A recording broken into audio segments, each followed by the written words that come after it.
এবার আসেন তাকওয়ার স্তর হলো তিনটা। কয়টা?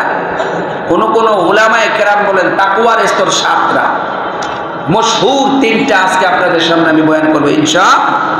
1 নম্বর তাকওয়ার স্তর হলো শিরিক থেকে বেঁচে থাকা। এই শিরিকের ব্যাপারে কোরআন শরীফের মধ্যে আল্লাহ জায়গায় জায়গায় বর্ণনা করেছে। আমরাও আপনাদেরকে বুঝাইতেছি, চিল্লাইতেছি, শিরিক করিও না, শিরিক করিও না, মাজারে সিজদা দিও না, গায়রুল্লাহর পায়ের মধ্যে সিজদা দিও না, কবরের মধ্যে সিজদা দিও না। এটা তো বড় বড় মোটা মোটা শিরিক, ছোট ছোট শিরিক আছে। আমি আপনি চলেন কেমনি, কার কাটা চলি কেমনি বুঝোস না? এক পোলা ইটালি থাকে, আরেক পোলা ফ্রান্স থাকে, আরেক ছেলে আমেরিকা থাকে, মাইয়া একটা ডাক্তার বানাইছি, আর 5 তলা বিল্ডিং ভাড়া পাই, এগুলি দিয়া চলি। আল্লাহ চালায় না, এটা চালায় এর মাইয়া আর পোলায় চালায়। এটাও একটা শিরিক, কথা কোন ঠিক কিনা? চালায় কে? চালানোর মালিক কে? এই জন্য আল্লাহর প্রতি ভরসা রাখতে হবে।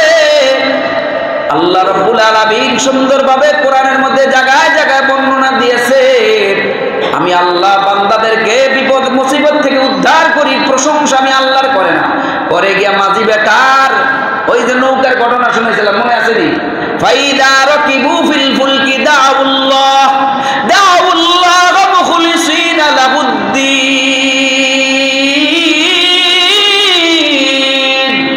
ফালাম্মা নাজ্জাহুম ইলাল বাররি ইযা হুম ইউশরিকুন। পদ্মা নদীর মধ্যে ঢেউ উঠছে, বড় বড় ঢেউ, এত বড় বড় ঢেউ, মাউজুন কাল জিবাল। হিন্দু বেটা হুজুর আজান দেন, আজান দেন। আরে আমি আজান দিলে হিন্দু তোমার কি কামে? যেই তুফান আইছে আমার ভগবান আর ঠাকুর দিয়া সরানো সম্ভব না, আল্লাহরে ডাকতে হবে। দিলাম আজান, তুফান কমে গেছে, ঝড় কমে গেছে। এবার মাঝি বেটা সুন্দর করে নদীর তীরের মধ্যে নিয়ে লঞ্চ ভিড়াইয়া দিছে। সব মানুষগুলি চিল্লান্দা উঠলো, মাঝি বেটা কত ভালো ছিল, সারেংটা কত ভালো ছিল, ড্রাইভারটা কত ভালো ছিল। আল্লাহ রাব্বুল আলামিনকে নাজাত দিলাম আমি। প্রশংসা করে মাঝি বেটার মুশরিক হয়ে গেল। ফালাম্মা নাজ্জাহুম ইলাল বাররি, ঢেউ থেকে বাঁচাইলাম আমি। প্রশংসা করলাম মাঝি, তুমি মুশরিক হয়ে গেল। প্রশংসা করব কার? আল্লাহ বলে আলহামদুলিল্লাহি রাব্বিল আলামিন।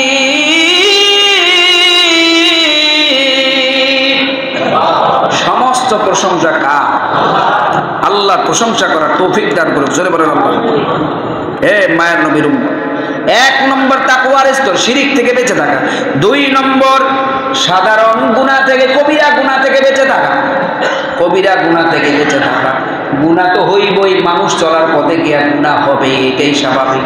গুনাহ হয় না এমন পৃথিবীতে মানুষ নাই। ভুল হয় না, শুধুমাত্র শয়তানের ভুল হয় না, কথা কোন ঠিক কিনা? শয়তানের ভুল হয় কিন্তু স্বীকার করে না, খালি কোরা যুক্তি দেয়। এজন্য ভুল হওয়াটা স্বাভাবিক। আদম নবীর ভুল হয়েছে, আল্লাহ বলেছেন এই গাছের কাছেও যায় না, ওয়ালা তাকরাবা হাদিহিস শাজারাতা ফাতাকুনা মিনাজ জালিমিন, জালিমদের অন্তর্ভুক্ত হয়ে যাইবা। আদম আলাইহিস সালাতু ওয়াস সালাম এই জান্নাতের মধ্যে গন্ধম গাছের ফল খায়া ফলাইছে, গুনাহ হয়ে গেছে, খাতা হয়ে গেছে। আদম আলাইহিস সালাতু ওয়াস সালাম 300 বছর পর্যন্ত মালিকের দরবারে তওবা করেছে। আদম নবীর তওবাটা আল্লাহ কোরআনের মধ্যে উঠায়া দিয়েছেন, রব্বানা যালামনা আনফুসানা ওয়া ইল্লাম তাগফির লানা ওয়া তারহামনা লানাকুনান্না মিনাল খাসিরিন। তাফসীরের কিতাবের মধ্যে আছে 300 বছর পর্যন্ত আদম নবী মাথা নুয়ায়ে রাখছে, আসমানের দিকে মাথা উঠায়, লজ্জায় শরমে গুনাহ করেছে। আল্লাহর হুকুম, শয়তান আমার ধোঁকা ফেলাইয়া গুনাহ করা ফেলাইছে। 300 বছর পর্যন্ত কাঁদতে কাঁদতে চোখের নালা হয়ে গেছে, এই জায়গাটা নদীর মতো এরকম নালা হয়ে গেছে। হঠাৎ করে একদিন আদম আলাইহিস সালাতু ওয়াস সালাম বলেন, আল্লাহ জান্নাতের মধ্যে দেখছি লা ইলাহা ইল্লাল্লাহ মুহাম্মাদুর রাসূলুল্লাহ, লা ইলাহা তোমার নাম, মুহাম্মাদুর রাসূল এরা কার নাম? আল্লাহ। আল্লাহ ওই মুহাম্মাদুর রাসূলুল্লাহর উসিলা আমার মাফ করে।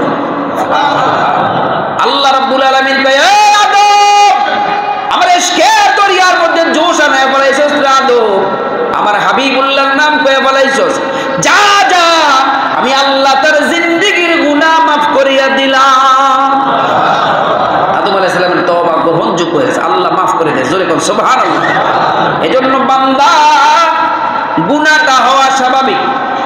গুনাহ তো হবেই, গুনাহ হইলে সাথে সাথে কি করতে হবে?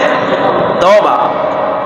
বারে বারে তওবা মোরা ভেঙেছি, অবশেষে খাঁটি তওবা করেছি।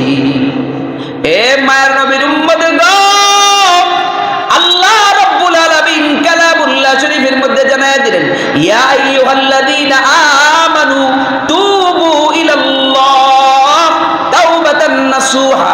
হে ঈমানওয়ালারা, ফিরে আসো। তওবার আরেক তরজমা হলো ফিরে আসা, ফাফিরু ইলাল্লাহ, আল্লাহর দিকে ফিরে আসো।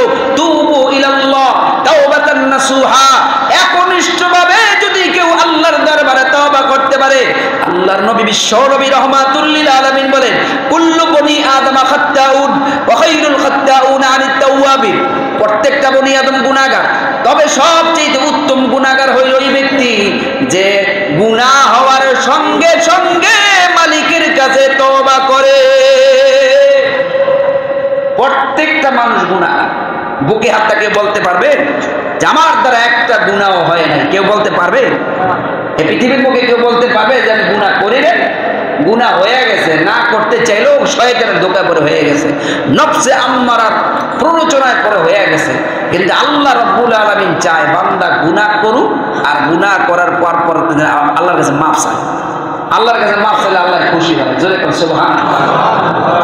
এ মায়ের নবীর উম্মতগণ, এজন্য তওবার ইস্তেগফার, মেরে ভাই और दोस्त बुजुर्ग, আসুন তওবা ইস্তেগফারের 2-3 নম্বর হালাত হইল সন্দেহমুক্ত জিনিস থেকে বেঁচে থাকা। এটা হলো তওবার একবারে ফার্স্ট ক্লাস, একবারে হাই লেভেলের তাকওয়া। এটার উপরে আর কোনো তাকওয়ার স্তর কয়টা? 3টা। 1 নম্বর শিরিক থেকে বেঁচে থাকা, 2 নম্বর গুনাহ থেকে বেঁচে থাকা, কবিরা গুনাহ থেকে বেঁচে থাকা, সগীরা গুনাহ থেকে বেঁচে থাকা। 3 নম্বর স্তর হইল সন্দেহযুক্ত জিনিস থেকে বেঁচে থাকা। জোরে কান আল্লাহু আকবার। উদাহরণস্বরূপ, রাস্তার মধ্যে একটা মাল পাওয়া গেছে, এখন এই মাল আপনার জন্য খাওয়া হালাল না হারাম? হারাম। এখন আপনিও অভাবী আছেন, আমিও তো গরিব, কি করবো? খামু না 2 মনের কথা কথা।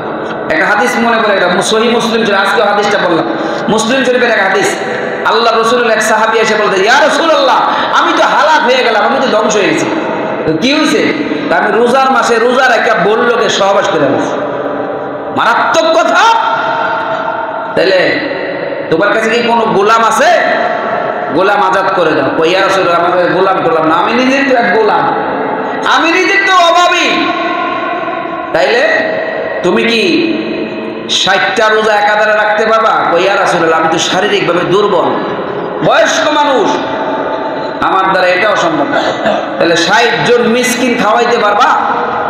ইয়া রাসূলুল্লাহ, আমি তো জনমের অভাবী, আমি 60 জন মিসকিন খাওয়ানোর তৌফিক আমার না। এটা তুমি এই জায়গায় বসে কিছুক্ষণ পরে বাহরাইন থেকে রাসূল সাল্লাল্লাহু আলাইহি ওয়াসাল্লামের কাছে হাদিয়া আসতো। মাঝে মধ্যে বিভিন্ন জায়গা থেকে সাহাবায়ে কেরাম মুসলমানরা পাঠাইতো, কিছু খাদ্য আছে, নবীজি তারে এক টুকরি খেজুর দিয়া বললো, নাও এগুলি গরিব মিসকিনের কাছে বন্টন করে দাও। ইয়া রাসূলুল্লাহ, মদিনার 2 পাহাড়ের মাঝখানে আমার সেইতে অভাবী আর কেউ?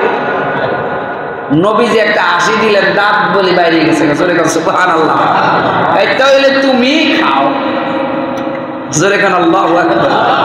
নবীজি এই হাদিস কইতে গিয়া নবীর দাঁত বাইরে গেছে, দেখছে সাহাবায়ে কেরাম। জোরে কান আল্লাহু আকবার। এজন্য মেরে ভাই আর দোস্ত বুজুর্গ, সন্দেহযুক্ত জিনিস থেকে বেঁচে থাকতে হবে। কারণ হালাল স্পষ্ট, হারামও স্পষ্ট। আল হালালু বায়্যিনুন ওয়াল হারামু বায়্যিনুন। হালালও স্পষ্ট, হারামও স্পষ্ট। অতএব হালাল আর হারামের মাঝখানে আছে একটা সন্দেহযুক্ত খাবার। এটা থেকেও তুমি যদি বেঁচে থাকো, তাহলে তোমার তাকওয়ার সর্বোচ্চ স্তর তুমি উপার্জন করেছো, কামাই করেছো, তুমি হইলা সর্বোচ্চ মুত্তাকি। আর